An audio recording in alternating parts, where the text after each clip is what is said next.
Eto mga kapatid ay isang opinyon lang.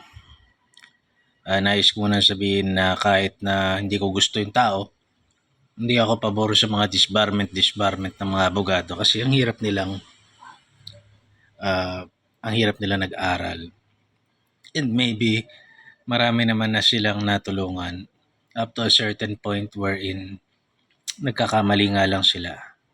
Pero pagdating sa taong ito, una ko napanood to, yung mga may regla pa daw, pwedeng sumiping sa isang taon. Ngayon naman, ito naman ang sinasabi niya about his former female staff. Galit tayo, maraming naninira kay Duterte. Galit siya, misogynist daw, pero lahat ng staff niyang babae, pati nurse, lahat nirespeto siya, minamahal at ginagalang.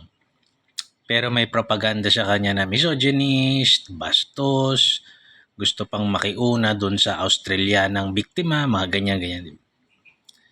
Mukhang ito ang tunay na misogynist.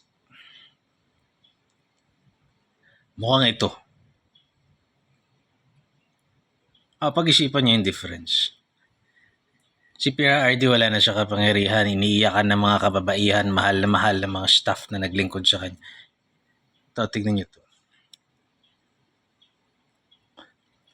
Ito bang ganitong tao, dapat ba may lisensya to para maging abogado?